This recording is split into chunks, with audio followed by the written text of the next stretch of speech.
Ontem nós vimos o café disparando mais de 6% lá na Bolsa de Nova York. Então, este gráfico diário é o gráfico já equalizado em dólares por saca das cotações do café arábica na Bolsa de Nova York, e nós vamos ver que é a segunda maior cotação desde 2011. É a terceira maior cotação da história do café. Lá em 1977, vocês devem lembrar aí quem é mais veterano, ou seja, aqueles que terminam uma risada com uma tosse, devem lembrar da geada negra que aconteceu aqui no Paraná. Essa geada negra acabou dizimando os cafezais do estado, motivou até o êxodo dos produtores rurais para São Paulo e Minas Gerais, e o Paraná, que era um dos maiores produtores de café do Brasil, viu ali uma perda extremamente grande na sua produção. Hoje existe um café ainda produzido na região norte do estado, mas é muito aquém daquilo que era em 77. Então, em 1977, as cotações do café chegaram na bolsa a 337 centavos de dólar por libra-peso, foi a maior cotação da história. Em 2011, houve novos problemas de produção, problemas climáticos, e as cotações chegaram a 309 centavos de dólar por libra-peso. E agora nós estamos com uma cotação a 252 centavos de dólar por libra-peso, então a terceira maior cotação da história, a maior desde 2011. A B3, ela acompanhou. Detalhe importante, tá? A cotação da B3, ela não é um espelho, como é a cotação do contrato da soja aqui no Brasil, o SJC. O contrato da soja, aqui negociado na B3, é um acordo entre B3 e CME Group, e as cotações são espelhos, só que aqui é o mini contrato de soja, não é o contrato cheio. Então, lá nos Estados Unidos, são 5 mil bushels, o equivalente a 2.267 sacas, 132 toneladas, e aqui são 450 sacas só no contrato. Então, você entrar numa operação nos Estados Unidos ou aqui é exatamente a mesma coisa no que tange cotação. A vantagem dos Estados Unidos é uma liquidez no booking, ou seja, você na corretora, você consegue ver booking de opções, se você for operar por opções, então você entra e sai da operação no momento que você quer, e a desvantagem é que você tem que enviar o dinheiro lá para fora. Vantagens aqui do Brasil, você opera um contrato menor, de 450 sacas, então para colocar o pé na água, você consegue fazer, e só que você precisa de uma empresa para fazer essa operação para você, ou seja, o mercado de balcão. A Pine faz esse trabalho, nós temos a nossa mesa de derivativos aqui, que vai ser, o canal vai ser direto em relação à mesa, para quem é assinante da comunidade, como eu mostrei para você essa semana, a partir do dia 1º de agosto, quem estiver na comunidade vai entrar no link do Zoom ali, vai falar direto com a mesa para fazer simulações e tudo. Liquidez, zero problema. O menor dos problemas no Brasil hoje é a liquidez, porque aqui tem liquidez pra caramba.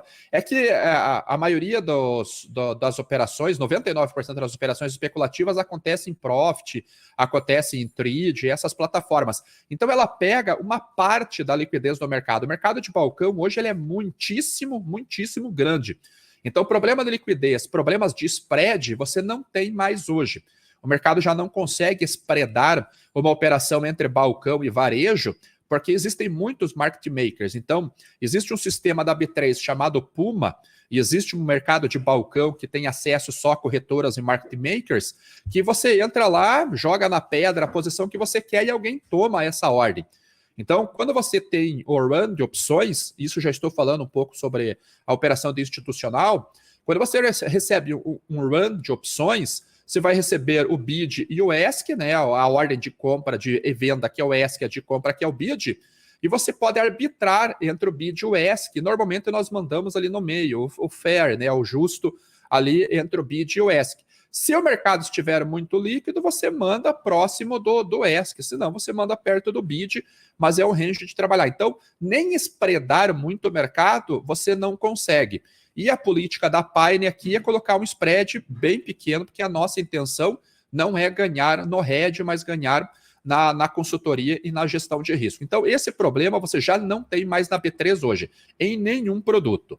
Então, as cotações do milho e do café, elas são muito similares, elas olham mais para o mercado doméstico aqui do Brasil. Então, grande parte das operações de café são arbitragens entre B3 e Nova York. Então, são mercados diferentes, é um spread que você faz entre as bolsas ali para poder arbitrar este prêmio aqui de exportação de mercado internacional, tá? Então, um processo que basicamente institucional fez, né? Então, dificilmente você vê alguém que vende curso falando sobre essas arbitragens, porque o foco é em pessoa física, e pessoa física é extremamente direcional, enquanto institucional não opera direcional, é basicamente arbitragens. Então, na B3 também, a gente vê que existe uma correlação muitíssimo forte, mas ela não é 1 para 1, né? Não é uma correlação de 100%, e essas arbitragens que são feitas.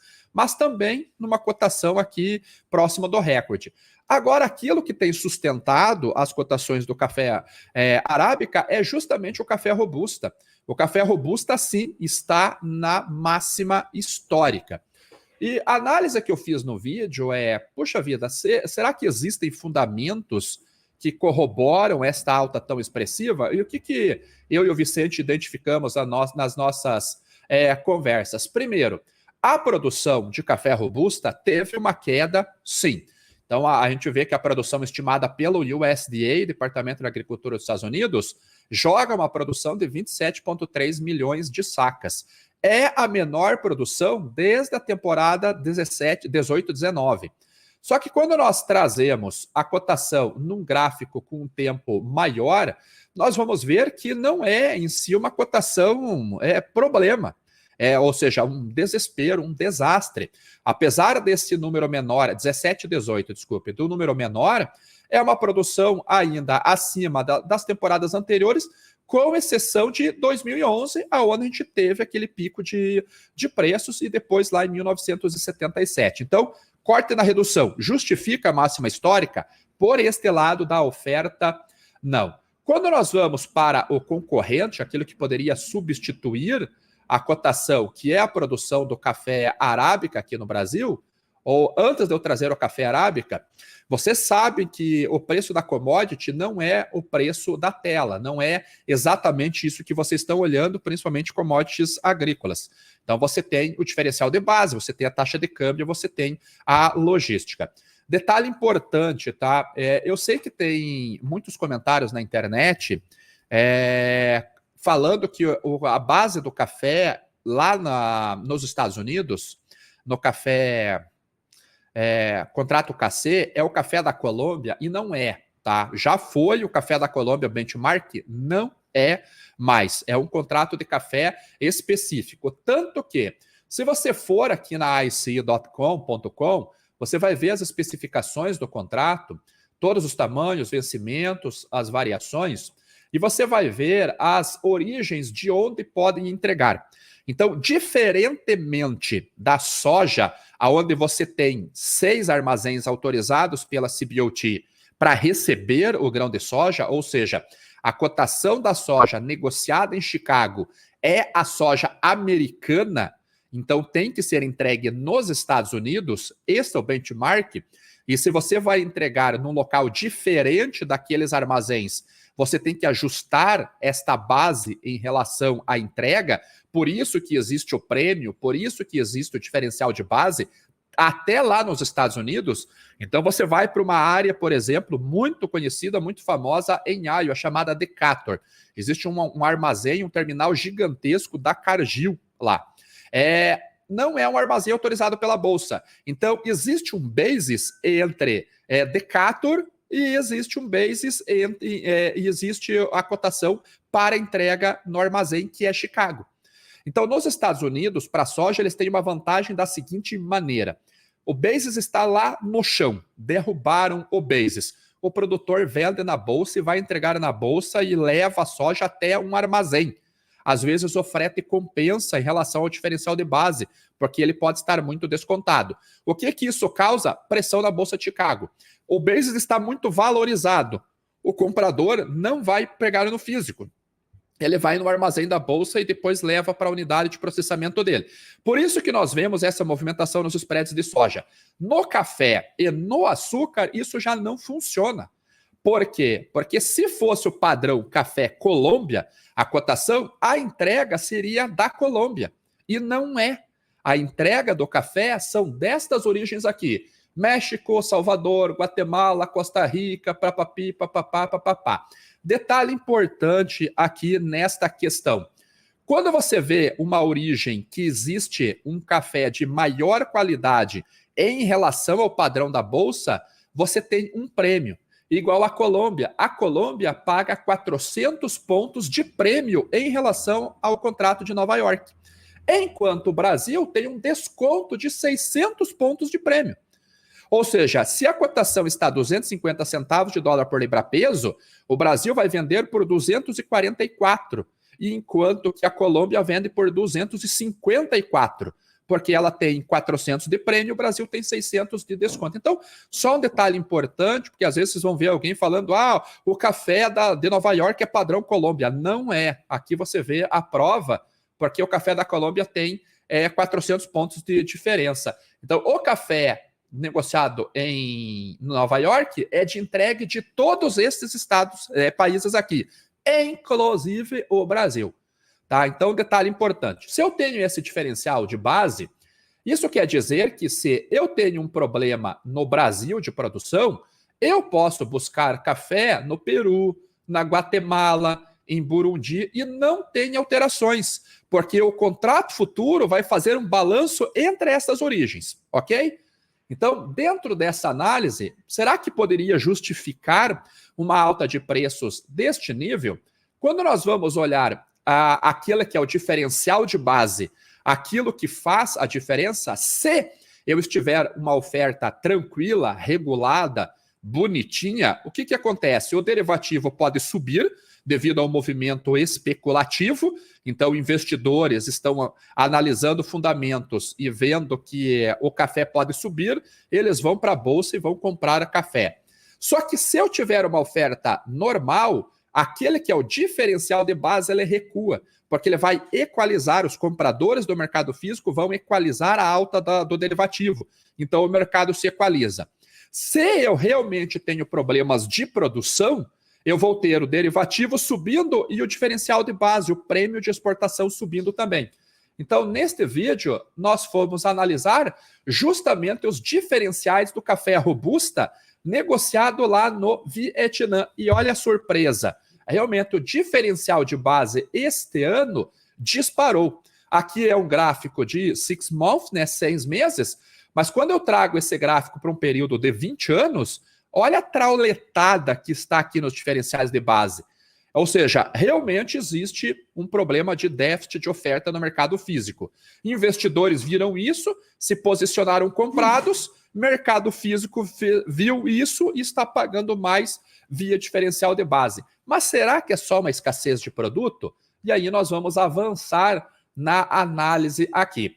Olhando a produção de café arábica no Brasil, nós tivemos aquele problema de produção grave em 2021, devido às geadas causadas pelo Laninha. Então, as geadas que chegaram a atingir ali até o sul de Tocantins, não, brincadeira, foram até o centro de Minas Gerais, então chegou a pegar ali Cerrado Mineiro, da porção oeste, pegou ali Mogiana em São Paulo, a região de Cochupé, ali ao sul de Minas, acabou tendo essa geada, acabou afetando demais a produção aqui no Brasil. Mas 2 anos depois, 3 anos depois, a produção foi recomposta. Nós não temos o mesmo nível de produção da temporada anterior às geadas, mas nós estamos batendo aqui, segundo o USDA, 48 milhões de toneladas. Detalhe importante, tá?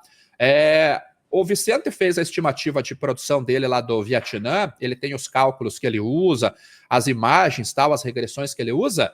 O número dele, segundo o USDA, me joga 27 milhões de sacas de café para o Vietnã, segundo o número do Vicente, é 24 milhões. E se você faz o comparativo de 27 para 24, fazendo o cálculo de elasticidade de preço de oferta, você vai ver que realmente a movimentação dos diferenciais vietnamitas fazem mais sentido com uma produção de 24 milhões de sacas e não de 27, 28 milhões de sacas.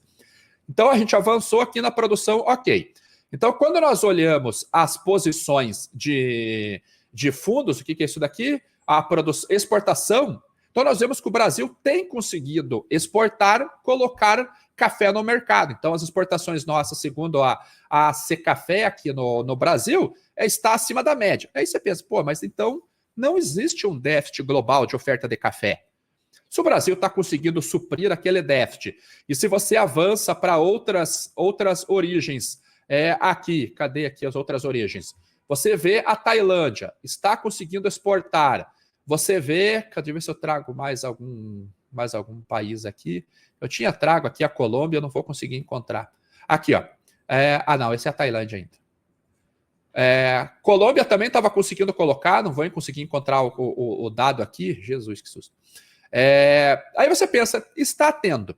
E ontem eu conversei com o Thomas. O Thomas, ele é um trader da Tuton, ou seja, uma das 5 maiores tradings de café do mundo. Vocês devem conhecer o Thomas Haad.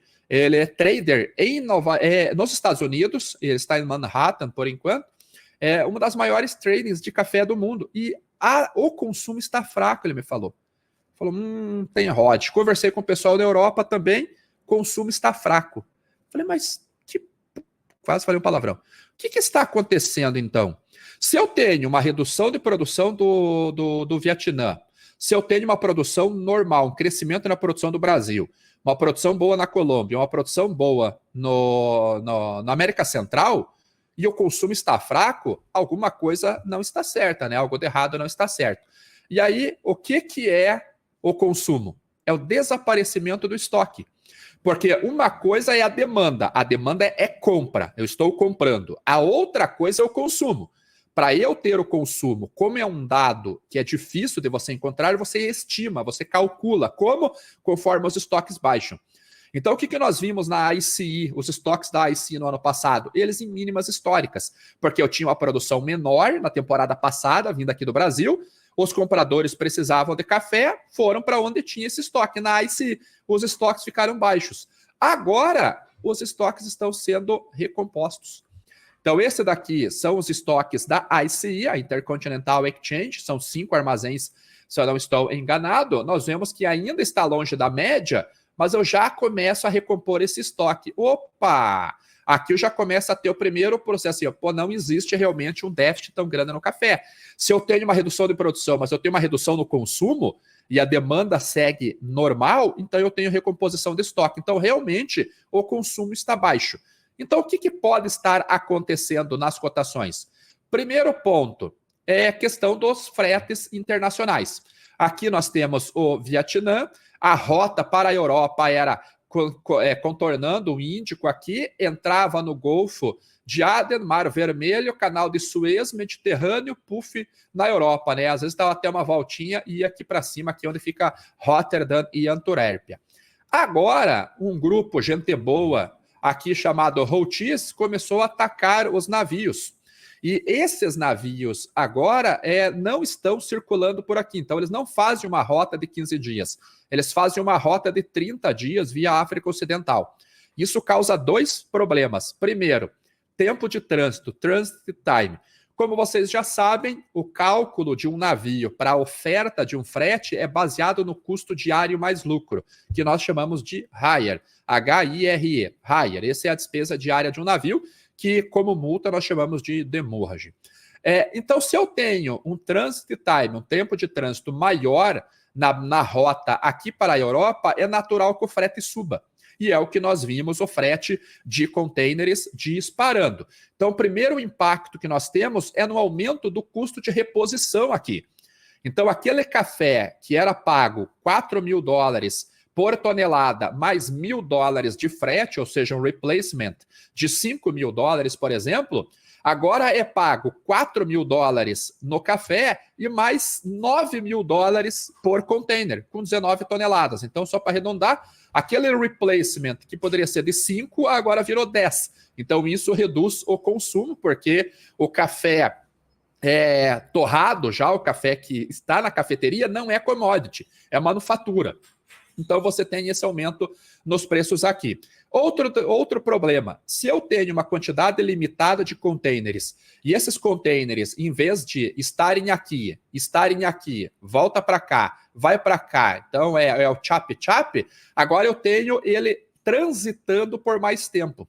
Esse trânsito por mais tempo causa dois efeitos. Primeiro, desequilíbrio na cadeia de suprimentos de containers e fila nos portos. Porque se eu não tenho container, os exportadores vão manter os produtos ali, eu tenho o navio operando por mais tempo, eu aumento o congestionamento. Aumentou o congestionamento, aumenta o transit time, considerando o demurrage do line-up. Line-up é os navios que saem da operação por mais de 30 dias. O line-up. Então eu tenho um duplo impacto nos fretes que afeta commodities como algodão, como açúcar branco e como café. Então, o primeiro trade que está acontecendo é trade de frete que reduziu o consumo. Quando eu olho outro trade, é o mercado climático. A América Central vai colher daqui a pouco, poucas chuvas, muita chuva, pouco calor, muito calor. O Brasil está colhendo com uma qualidade inferior, né? Já foi noticiado por todo mundo, a qualidade do grão brasileiro está menor. E Vietnã está no meio do mercado climático para a colheita do fim de ano.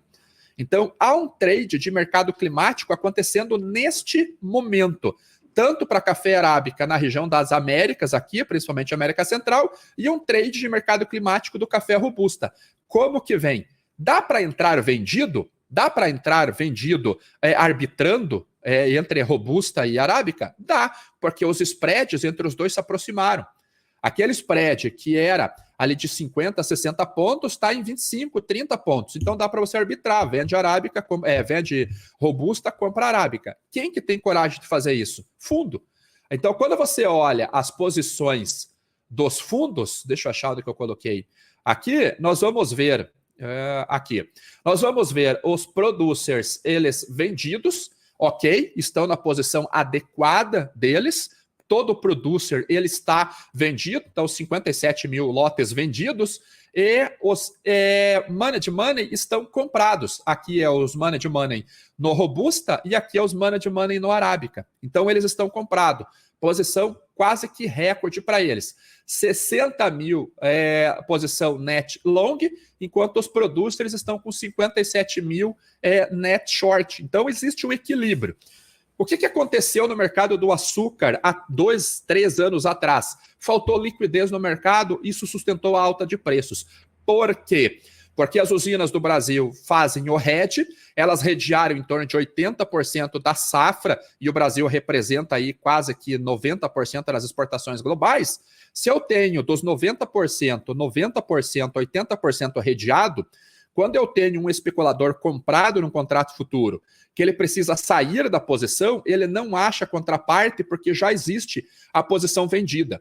E a posição vendida é liquidada no AA, que é o FP da soja, do milho, do trigo, que é a troca de contratos futuros. Então, se eu não tenho essa liquidez, este comprado tem que pagar pela liquidez. Se ele vai pagar pela liquidez, ele vai puxar o preço para atrair o vendedor, porque aí o contrato futuro sobe.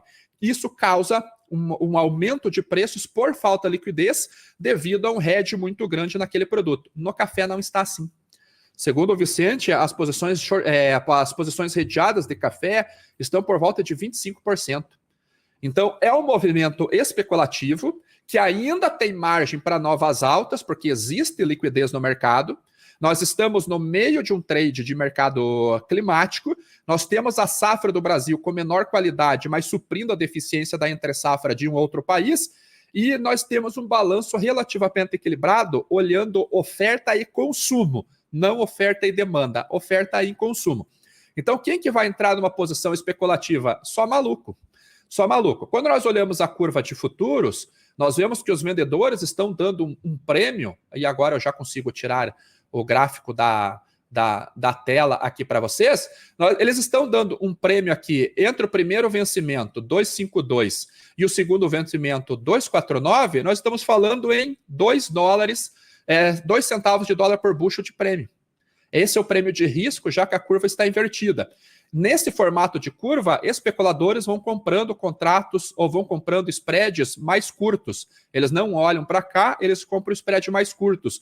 porque uma curva invertida, o spread mais curto tende a encontrar o preço à vista, que é os 252, né? Aqui nesse caso 248 e aqui 247, 1 centavo de dólar por libra peso de spread negativo. Então esse é o trade do café, tá? Me estendi pra cacete, mas esse é o trade do café. Então uma noção aí de como que mercado institucional, como que trade de commodities ele acaba operando.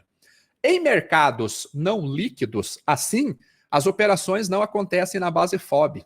Ou elas acontecem na base diferencial CFR, ou elas acontecem no back-to-back.